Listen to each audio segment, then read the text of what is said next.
नमस्कार दोस्तों। तो जैसे ही चुनाव आते हैं, जैसे ही इलेक्शंस आते हैं, फ्री की रेवड़ियां जो हैं वो बंटना शुरू हो जाती हैं और मतलब कमोवेश हर पार्टी का यही हाल रहता है। और दिल्ली में जब इलेक्शंस आए तो खास तौर से आम आदमी पार्टी, जो कि फ्लैग बियरर ऑफ फ्रीबीज कहा जाता है उनको, तो वो तो खैर इस चीज़ के लिए ही जाने जाते हैं। उन्होंने इस चीज़ के ऊपर बैक करके हर बार इलेक्शंस में एक बड़ा इम्पैक्ट दिखाया है।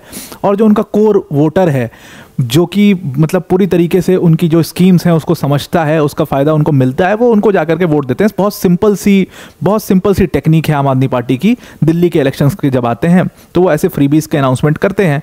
लेकिन इस बार दिल्ली के इलेक्शन बहुत डिफरेंट है। इस बार आपको आम आदमी पार्टी, जो कि एवर कॉन्फिडेंट पार्टी रही है पिछले कई सालों में, पिछले 10-12 साल में तो बहुत कॉन्फिडेंट रहे हैं वो दिल्ली को लेकर के। और वो कॉन्फिडेंस उनका जब भी एमएलए के इलेक्शंस होते हैं उसमें दिखता भी है, उनका स्टेट असेंबली के इलेक्शन होते हैं, वो कॉन्फिडेंस उनका काम भी आता है। हर बार सरकार बनाते हैं, खुलेआम सरकार बनाते हैं, किसी को अपोजिशन लायक बैठने के भी नहीं छोड़ते, वो तो है ही उनके अंदर। लेकिन इस बार आम आदमी पार्टी आपको काफ़ी नर्वस नजर आएगी। बहुत सारे कारण हैं उसके, डिटेल में डिस्कस करेंगे एक एक चीज़ को। और उस नर्वसनेस की वजह से जो स्कीम्स आ रही हैं वो कहीं ना कहीं एक ओवर प्रॉमिस हो रहा है, वो समझ में आ रही है। अब यहाँ पर आप पहले ही कॉमेंट करने मत लग जाना कि सिर्फ आम आदमी पार्टी का बता दिया, बाकी पार्टीज का क्या। तो देखो, सबके बारे में डिस्कस करेंगे। कमोवेश सारी पार्टियों का वही हाल है, जैसा कि मैंने अपनी पहली लाइन बोली थी। आम आदमी पार्टी ये कर रही है तो बीजेपी ने भी सेम चीज़ की है। अगर आप महाराष्ट्र इलेक्शंस में देखो तो लास्ट में बीजेपी को समझ में आ गया था कि अगर फ्रीबीज नहीं देंगे तो गेम बिगड़ सकता है। हालांकि प्रधानमंत्री नरेंद्र मोदी इस चुनावी रेवड़ियां कहते हैं वो इस चीज़ को, उसके बड़े खिलाफ रहते हैं। लेकिन फिर भी महाराष्ट्र में आप देखिए कि विमेन को वो सम्मान निधि जो है वो पहुंचाई गई, वो करना पड़ा बीजेपी को, और फिर उसका इम्पैक्ट भी दिखा महाराष्ट्र इलेक्शंस में।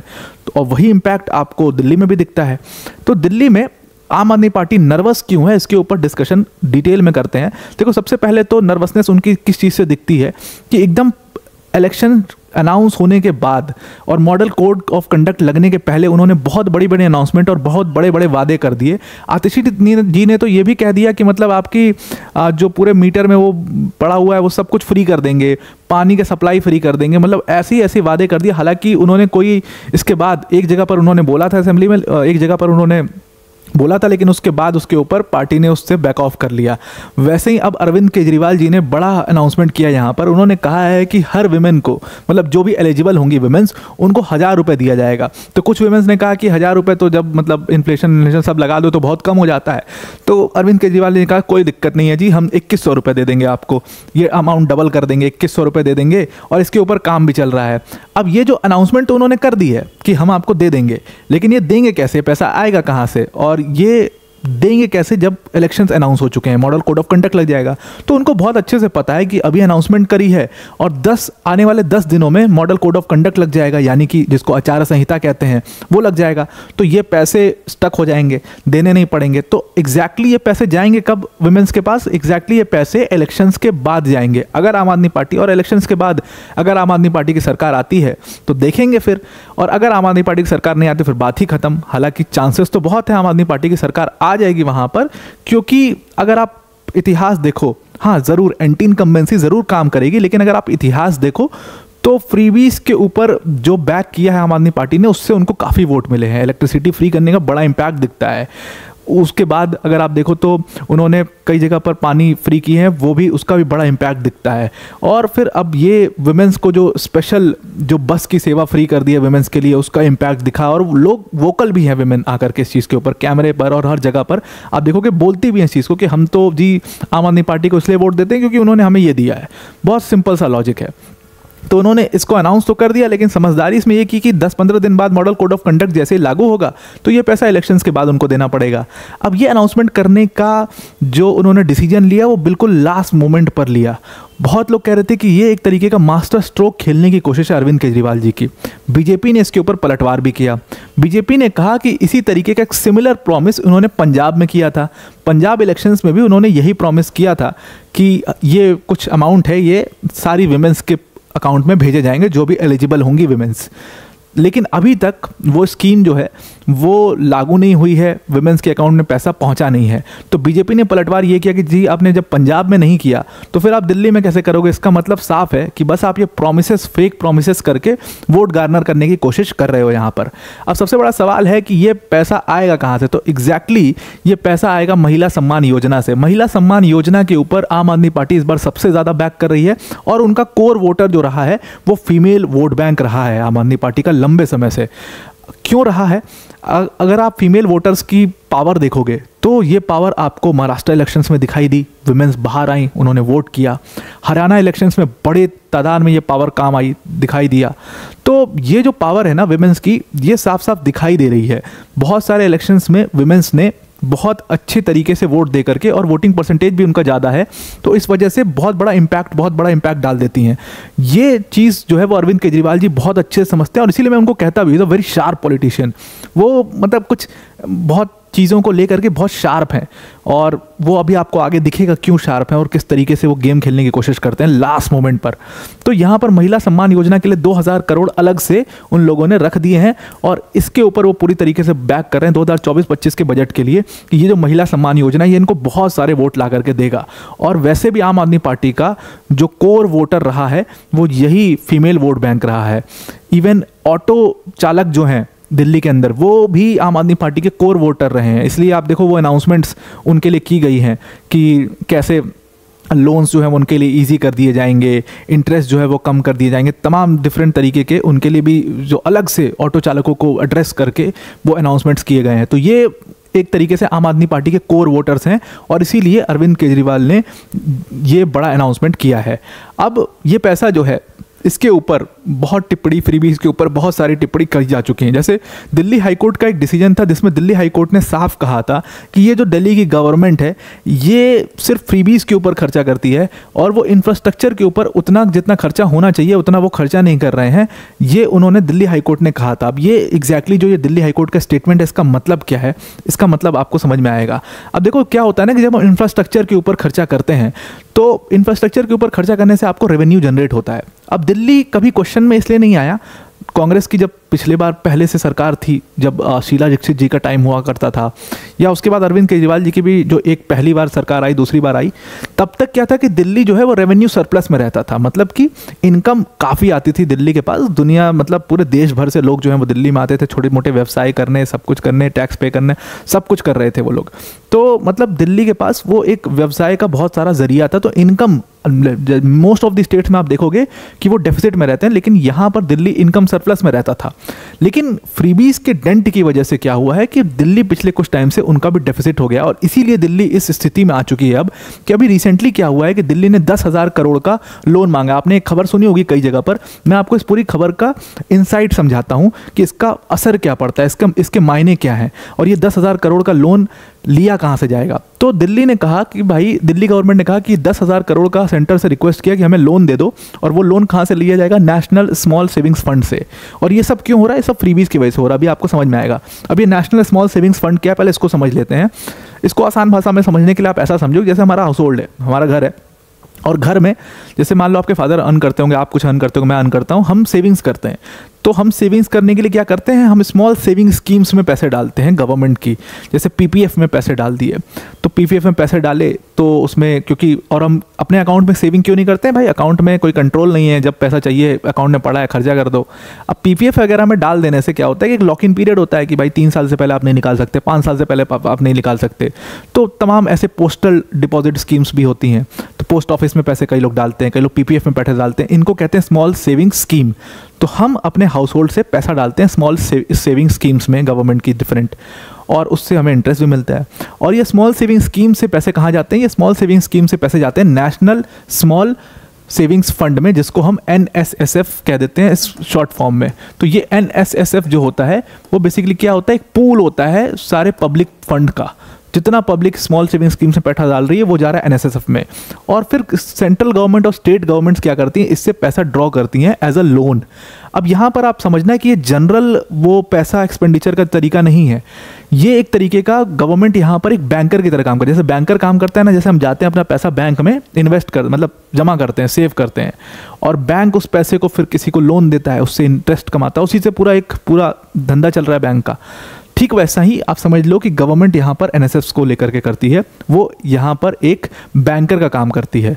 अब स्टेट गवर्नमेंट जो है, मतलब कि दिल्ली की स्टेट गवर्नमेंट ने वही सेंट्रल से रिक्वेस्ट किया कि भाई हमें यहाँ से इस एनएसएस से 10,000 करोड़ का लोन निकाल करके दे दो।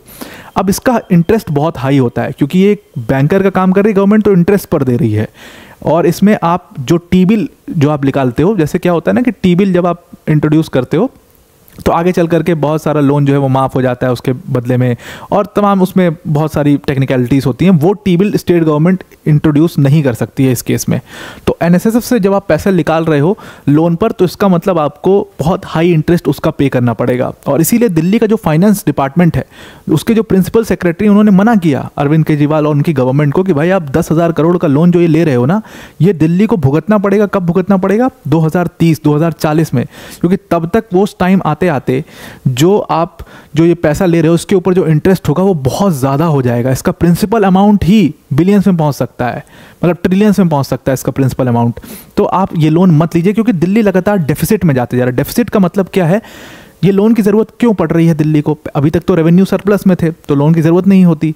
तो ये लोन की ज़रूरत इसलिए पड़ रही है कि दिल्ली का डेफिसिट बढ़ता जा रहा है। डेफिसिट बढ़ने का मतलब ये है कि जो इनकम है दिल्ली की वो उतनी ही है, वो लगातार कम हो रही है या उतनी ही है, और एक्सपेंडिचर जो है वो बढ़ता चला जा रहा है। इस वजह से एक गैप हो रहा है, उस गैप को फिल करने के लिए 10,000 करोड़ का लोन मांगा जा रहा है। लेकिन इस 10,000 करोड़ के लोन को भी हम कहाँ यूज़ कर रहे हैं? इसको भी हम यूज़ कर रहे हैं फ्रीबीज देने के लिए। हम 1,000 रुपये प्रॉमिस कर रहे हैं, हम 2,100 रुपये प्रॉमिस कर रहे हैं। हम बिजली बिल में 4300 करोड़ रुपए खर्च कर रहे हैं बिजली बिल माफ़ करने में, जो वो हो रहा है। पानी माफ़ करने में हम कुछ 3,000 करोड़ के करीब खर्चा कर रहे हैं। मतलब ये दिल्ली गवर्नमेंट का खर्चा है जो फ्रीबीज के ऊपर वो कर रहे हैं। और फ्रीबीज से आपको निकल करके वापस कुछ नहीं आने वाला है। आपको जो पैसा जो आएगा, रेवेन्यू आएगा, वो तो इंफ्रास्ट्रक्चर से आएगा। इंफ्रास्ट्रक्चर आप डेवलप करने रहो। इसीलिए दिल्ली हाई कोर्ट ने भी ये अपने जजमेंट में कहा था। सुप्रीम कोर्ट की भी इसके ऊपर जजमेंट आ चुकी है कि जो चुनावी रेवड़ियां हैं ये नहीं बंटनी चाहिए। अब ये सारी चीज़ों की वजह से प्रेशर तो है दिल्ली गवर्नमेंट के ऊपर। ये प्रेशर जो है वो चुनाव में दिख रहा है, लोगों को भी ये समझ में आ रहा है। अब जब आप फ्रीबीज एक तबका, 2 तबके हैं, ठीक है, मान लो एक तबके को आप फ्रीबीज जब बांट रहे हो तो उसका जो डेंट है वो दूसरा तबका तो झेल ही रहा है। मतलब बहुत लोग को आपने कहते हुए सुना होगा कि जब मैं बिजली का बिल सबमिट करता हूँ उसके ऊपर मेरा इतना सेस लगता है, ये लगता है, वो लगता है, इंटरेस्ट लगता है, ये लगता है। तो भाई एक तरफ में आप एक लोग को पूरी तरीके से माफ़ कर दो और दूसरे लोग के ऊपर एक्सटर्नल प्रेशर पड़ रहा है उसका। ये चीज़ जो है आपने दुनिया भर के लोगों से दिल्ली में सुनी होगी, और ये चीज़ कहीं ना कहीं इस वाले इलेक्शन में प्ले कर रही है। बीजेपी भी इसके ऊपर काफ़ी बैक कर रही है और इस चीज़ को काफ़ी वोकल होने की इसके ऊपर कोशिश कर रहे हैं। इसीलिए उनका जो सबसे बड़ा टारगेट है इस इलेक्शन में वो यही फ्रीबीज हैं, क्योंकि अरविंद केजरीवाल की जो ताकत है वो ये फ्रीबीज होने वाली है। अब इसीलिए आप देखोगे कि बहुत नर्वस होकर के दिल्ली गवर्नमेंट, मतलब अरविंद केजरीवाल जी की सरकार ने या आम आदमी पार्टी ने क्या किया है, उन्होंने कई जगह पर टिकट्स काट दिए हैं। बहुत सारे सिटिंग एमएलएस के टिकट काट दिए हैं। बड़ी बड़ी सीट पर बड़े बड़े नेताओं के टिकट कट गए हैं। इवन जो दिल्ली के खुद डिप्टी सीएम रहे, मतलब अरविंद केजरीवाल जी के बाद सबसे बड़ा चेहरा दिल्ली में किसका है? तो मनीष सिसोदिया जी का है। मनीष सिसोदिया जी पटपड़गंज एक विधानसभा है, वहाँ से इलेक्शन लड़ते हैं। मतलब आनंद विहार के बहुत करीब है और पूर्वांचल के लोग वहाँ पर ज़्यादा जाए जाते हैं। इसीलिए तो राजा बनाने वाले साहब वहाँ से फील्ड किए गए हैं, क्योंकि वो गोंडा पूर्वांचल से आते हैं। पूर्वांचल की जनता है पटपड़गंज में, इसलिए उनको फील्ड कर दिया गया। क्यों? क्योंकि मनीष सिसोदिया अगर वहाँ से चुनाव लड़ते तो उनका हारना लगभग तय था। क्यों लगभग तय था? भाई दिल्ली का डिप्टी सीएम वो चुनाव कैसे हार जाएगा? तो पिछली बार के इलेक्शन में ही बहुत क्लोज मार्जिन 3,000 वोटों से वो बेचारे बच गए थे। तो इस बार तो उनको पूरी आश्वस्त थे वो कि भाई यहाँ इस बार लड़ूंगा तो सीट भी नहीं आएगी और फिर सब बर्बाद हो जाएगा। जो इतनी लेगेसी खड़ी की है इतने साल से ये सब करके, वो सब बर्बाद हो जाएगा। तो फिर उनकी सीट चेंज कर दी गई और पटपड़गंज विधानसभा से सीट चेंज करके उसको जंगपुरा विधानसभा, जो कि एक सेफ सीट है, वहाँ पर सिटिंग एमएलए बहुत बड़े मार्जिन से जीत करके आए थे, उनकी टिकट काट के मनीष सिसोदिया को वहाँ से लड़ा दिया गया। सेम काम जो दिल्ली की लेजिस्लेटिव असेंबली की स्पीकर हैं उनके साथ भी किया गया। आम आदमी पार्टी की बड़ी नेता, उनको भी दूसरी सीट से लड़ाया जा रहा है। और कई सारे सिटिंग एमएलए के टिकट काट दिए गए। जैसे आदर्श नगर के एमएलए थे पवन शर्मा, बड़ा फेस हैं आम आदमी पार्टी के, उनकी टिकट काट के मुकेश गोयल को टिकट दे दी गई है। ठीक वैसे ही मुंडका के एमएलए थे धर्मपाल लाखरा। कहा जा रहा था कि धर्मपाल लाखरा के मनीष सिसोदिया से रिलेशंस कुछ खराब हुए हैं, वो दिख भी रहा है। इनकी टिकट काट दी गई है और जसबीर कराला को टिकट दे दी गई है। लेकिन एक बहुत ही बड़ी सीट है जनकपुरी की। जनकपुरी से राजेश ऋषि जो हैं वो सिटिंग एमएलए थे वहाँ के, उनकी टिकट काट के प्रवीण कुमार को वहाँ पर टिकट दे दी गई है। सेम हाल इसी तरीके का कुछ नरेला में है, जहां पर एमएलए शरद कुमार चौहान थे, उनकी टिकट काट के दिनेश भारद्वाज को दी गई है। ये तो कुछ नाम, कुछ बड़ी सीट्स के नाम मैं लेकर के आया हूं। ऐसे 18 लोग हैं जिनकी टिकट कट कर दी गई है, और उन लोग को टिकट दी जा रही है जो या तो बीजेपी से लाए गए लोग हैं या कांग्रेस से लाए गए लोग हैं। इसी में आम आदमी पार्टी की नर्वसनेस साफ साफ दिखाई दे रही है। एंटी इनकम्बेंसी तो काम करेगी ही, लेकिन उसके साथ बहुत सारी चीज़ें और भी काम करेंगी एंटी इनकम्बेंसी के अलावा। एंटी इनकम्बेंसी के अलावा यहाँ पर जो मेजर चीज़ काम कर रही है वो ये फ्रीबी कल्चर जो है ना, उसके ऊपर जो बीजेपी ने टारगेट करना शुरू किया है वो बहुत ज़्यादा काम कर रहा है। तो आई होप आपको ये पूरा आर्टिकल समझ में आ चुका होगा। अब ये मत बिल्कुल भी कहिएगा कि सिर्फ आम आदमी पार्टी की चीज़ें बता दी। जैसे जैसे जिसकी जो लिस्ट आएगी, कौन कौन कहाँ से चुनाव लड़ेगा, और जैसे जैसे किसी की अनाउंसमेंट आएगी उसके ऊपर डिस्कस करेंगे। जैसे अभी कांग्रेस की शायद पहली लिस्ट है, हालांकि कांग्रेस एक बहुत बड़ा फोर्स है नहीं दिल्ली में, और मेरे ख्याल से बिल्कुल लड़ना बेकार है कांग्रेस का दिल्ली में, उनके ऊपर तो खैर क्या ही बात करना। बीजेपी का जैसे ही आता है, उनकी अनाउंसमेंट्स आती है और उनकी लिस्ट आती है, तो उसके ऊपर भी डिटेल में डिस्कशन करेंगे। तो आई होप आपको ये पूरा आर्टिकल समझ में आ गया। और वीडियो को एंड करने से पहले अनअकैडमी टीम की तरफ से एक बहुत बड़ी अनाउंसमेंट है। अनअकैडमी का अभी रिसेंटली 9 साल पूरे हुए, जिसको हमने अनअकैडमी प्रतिष्ठा इवेंट के माध्यम से मनाया आपके साथ में मिल करके। तो उसमें हमने बहुत सारी अनाउंसमेंट करी। सबसे बड़ी अनाउंसमेंट तो ये थी कि आपकी कोर्स फीस जो होगी यूपीएससी सीएससी की सब्सक्रिप्शन फीस, उसमें 50% डिस्काउंट आपको सीधा सीधा दे दिया जाएगा। मतलब आपको सिर्फ 9 मंथ्स की फीस पे करनी है, उसमें 9 मंथ्स का आपको एक्स्ट्रा फ्री एक्सटेंशन मिलेगा। 12 मंथ्स की फीस पे करनी है, 12 मंथ्स का आपको फ्री एक्सटेंशन मिलेगा। 18 मंथ्स की फीस पे करनी है, 18 मंथ्स का फ्री एक्सटेंशन। मतलब आप अगर 9 मंथ की फीस पे कर रहे हो तो कोर्स आपके पास 18 मंथ्स के लिए रहेगा। 12 मंथ्स का कर रहे हो 24 मंथ्स के लिए रहेगा। 18 मंथ्स करो 36 महीने के लिए रहेगा। तो मतलब आपके लिए सिर्फ 50% अमाउंट ही आपको पे करना है। ये अपने आप में कंप्लीट प्रोग्राम है। जीएस सीसैट टेस्ट सीरीज सब कुछ यहाँ पर कवर किया जाएगा। मेंस की जो टेस्ट सीरीज होगी उसका इवैल्यूएशन भी होगा। 1-to-1 मेंटोरशिप होगी। डेडिकेटेड डाउट सॉल्विंग सेशंस यहाँ पर लगाए जाएंगे। अनअकैडमी की टॉप फैकल्टीज जैसे मृणाल सर, प्रतीक सर, सुदर्शन सर जैसी फैकल्टीज आपको यहाँ पर पढ़ा रही होंगी। तो इस बैच को अगर आप ज्वाइन करना चाहते हो, डिस्क्रिप्शन में लिंक है, उस पर क्लिक करके इस बैच को आप जरूर से ज्वाइन कर लीजिए। तो आई होप आपको पूरा आर्टिकल आज का समझ में आ गया होगा। आज के लिए इतना ही। Thank you and have a nice day.